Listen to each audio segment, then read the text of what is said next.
दोस्तों, पत्नी के अलावा इस एक स्त्री से संभोग करना पाप नहीं बल्कि पुण्य होता है। जानने के लिए वीडियो में अंत तक बने रहे।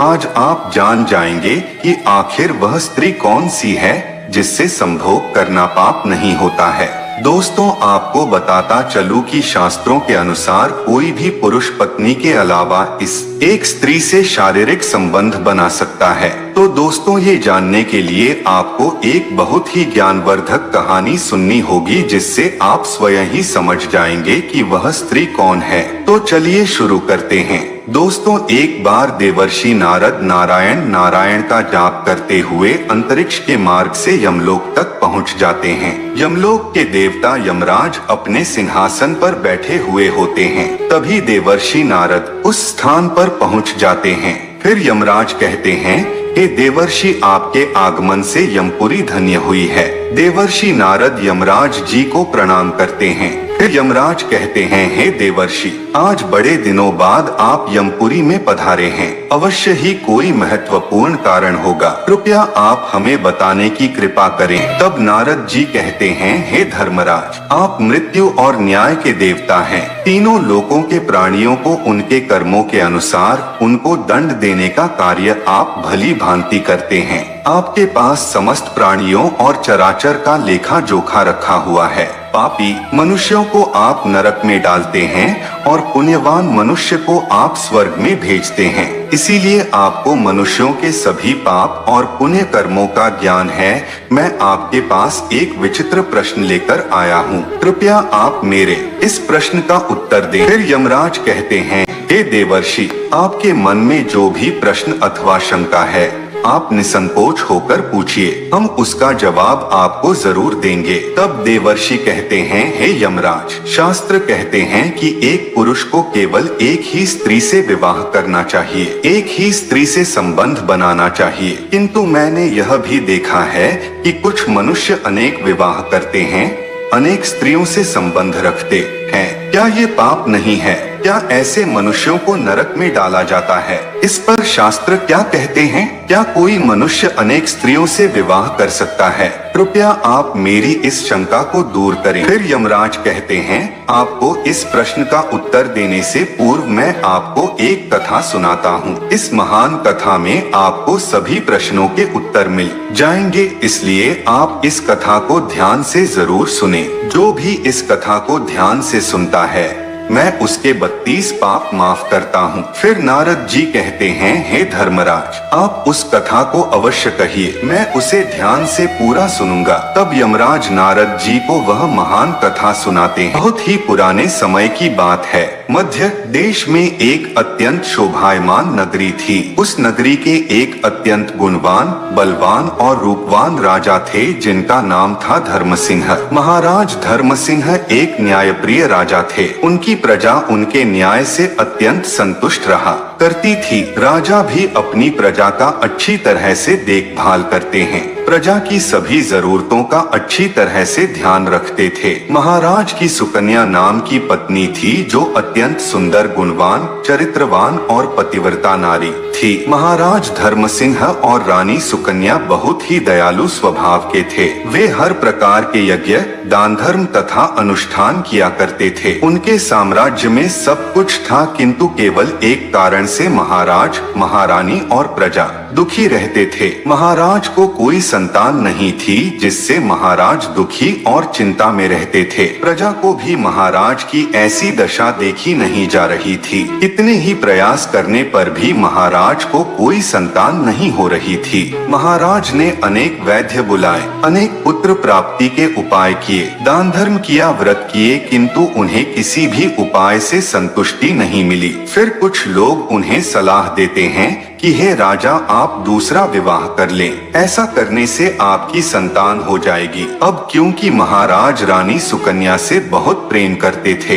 इसलिए वे अपनी पत्नी का दिल नहीं दुखाना चाहते थे, तथा महाराज शास्त्रों का भी ज्ञान रखते थे कि एक पुरुष को केवल एक ही स्त्री के प्रति एकनिष्ठ रहना चाहिए। एक पत्नी के होते हुए कभी दूसरी स्त्री के पास नहीं जाना चाहिए। जिस प्रकार से एक मादा पशु के साथ दो नर पशु नहीं रह सकते, ठीक उसी प्रकार से एक पुरुष के साथ दो स्त्रियां कभी सुखी नहीं रह सकती। जो पुरुष एक पत्नी होते हुए भी दूसरी स्त्री से संबंध रखता है वह घोर पाप करता है और नरक में ही गिरता है। इसी कारण से महाराज दूसरा विवाह नहीं करना चाहते थे। फिर रानी सुकन्या भी कहने लगती है, हे स्वामी आप कृपया दूसरा विवाह कर लीजिए। हमारे राज्य को भविष्य में एक राजा की आवश्यकता पड़ सकती है। फिर महाराज रानी को भी मना करते हैं और कहते हैं, हे प्रिय, यदि मैं दूसरा विवाह भी कर लूंगा तो मैं पाप का भागी बन जाऊंगा, मुझे नरक में ही जाना पड़ेगा।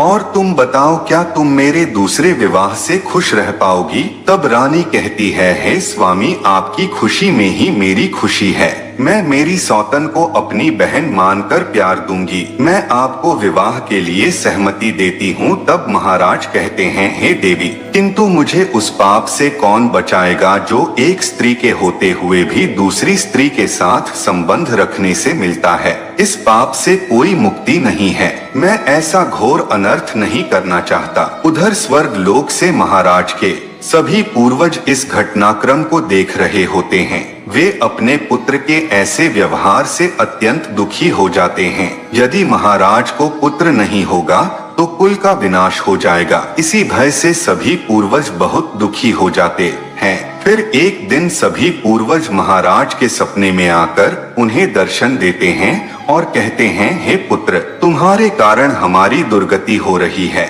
हमारे कुल का विनाश हो रहा है। तब महाराज अपने पूर्वजों से कहते हैं, हे महात्मा, मैंने ऐसा कौन सा पाप किया है जो आप सभी इतने दुखी हुए हैं? आपकी आत्मा की शांति के लिए जो भी उपाय हो वह मैं अवश्य ही करूँगा। तभी वे पूर्वज कहने लगते हैं, हे पुत्र, हमारी मुक्ति का एक ही उपाय है, वह है तुम्हारी संतान। यदि तुम पुत्र को जन्म नहीं दोगे तो तुम्हारे साथ साथ हमें भी नरक में जाना पड़ेगा। हमारा संपूर्ण कुल और वंश नष्ट हो जाएगा। इसलिए हे पुत्र, हम तुमसे विनती करते हैं कि तुम दूसरा विवाह करो। पुत्र के बिना मनुष्य को सद्गति प्राप्त नहीं होती है। पुत्र ही अपने माता पिता का उद्धार करता है, उन्हें मोक्ष दिलाता है। जब वह श्राद्ध करता है तो हमारे पाप नष्ट हो जाते हैं। जब वह पृथ्वी लोक पर दान धर्म करता है तो हमें स्वर्ग लोक में भोजन की प्राप्ति होती है। इसलिए हे पुत्र, तुम शीघ्र ही पुत्र की प्राप्ति के लिए कोई उपाय करो। अपने पितरों की बात सुनकर भी महाराज दूसरा विवाह करने के लिए तैयार नहीं होते हैं। फिर सभी पितृगण दुखी होकर यमराज के पास जाते हैं और उनसे विनती करते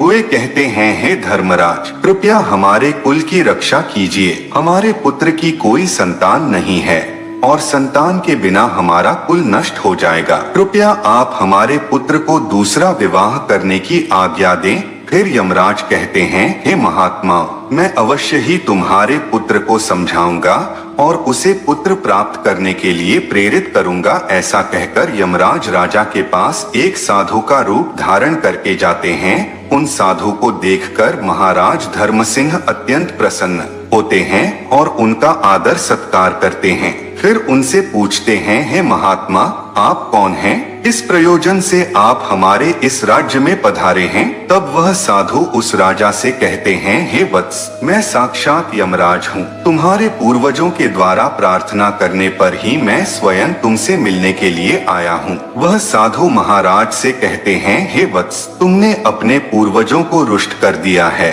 जिससे तुम्हारा सारा साम्राज्य नष्ट हो जाएगा। पुत्र के बिना तुम्हारी दुर्गति हो जाएगी। तुम्हें कभी मोक्ष की प्राप्ति नहीं होगी। शास्त्र कहते हैं कि मनुष्य को डोट मोक्ष प्राप्ति के लिए पुत्र को जन्म अवश्य देना चाहिए। फिर महाराज कहते हैं, हे धर्मराज, मैं विवश हूँ। मैं दूसरा विवाह करके पाप का भागीदार नहीं बनना चाहता। इससे अच्छा है कि मैं पुत्रहीन होकर जीवन व्यतीत करूं। यमराज कहते हैं, हे वत्स, तुम्हारे न्यायप्रिय आचरण से और अपनी पत्नी के प्रति एक निष्ठता को देखकर मैं अत्यंत प्रसन्न हूँ। किंतु हे धर्मसिंह, एक मनुष्य दूसरा विवाह अवश्य कर सकता है, इसमें कोई पाप नहीं है। यदि किसी पुरुष की पत्नी उसके दूसरे विवाह के लिए सहमति देती है तो वह पुरुष दूसरा विवाह निश्चित ही कर सकता है, इसमें कोई पाप नहीं है। शास्त्र कहते हैं कि यदि एक पत्नी से पुत्र की प्राप्ति नहीं होती है और उसकी पत्नी उसे दूसरा विवाह करने की अनुमति देती है तो उसे दूसरा विवाह करने में कोई भी पाप नहीं है। यमराज की यह बात सुनकर राजा यमराज को धन्यवाद देते हैं। फिर यमराज उस स्थान से अंतर्ध्यान हो जाते हैं। महाराज धर्मसिंह अपनी पत्नी सुकन्या के पास जाते हैं और उससे दूसरा विवाह करने की अनुमति मांगते हैं तो महारानी सुकन्या उन्हें दूसरा विवाह करने की अनुमति दे देती है। तब महाराज दूसरी स्त्री से विवाह कर लेते हैं जिससे उन्हें सुंदर पुत्र रत्न की प्राप्ति होती है और उधर स्वर्गलोक में सभी पूर्वज भी आनंदित हो जाते हैं और यमराज का बार बार धन्यवाद करते हैं। तो दोस्तों, इस प्रकार से धर्मराज ने नारद जी को स्त्री और पुरुष के विवाह और आचरण संबंधी महत्वपूर्ण ज्ञान दिया है। दोस्तों, यह लेख हमारे शास्त्रों में भी मिलता है कि अगर किसी पुरुष को संतान की प्राप्ति नहीं हो रही है तो अगर उसकी पहली पत्नी की अनुमति हो तो वह पुरुष दूसरा विवाह करके अपनी दूसरी पत्नी के साथ संबंध बनाकर संतान प्राप्त कर सकता है। इसमें कोई भी पाप नहीं होता है। तो आपको यह कहानी कैसी लगी कमेंट करके जरूर बताएं। कहानी अच्छी लगी हो तो वीडियो को एक लाइक करके कमेंट हर हर महादेव लिखें। धन्यवाद।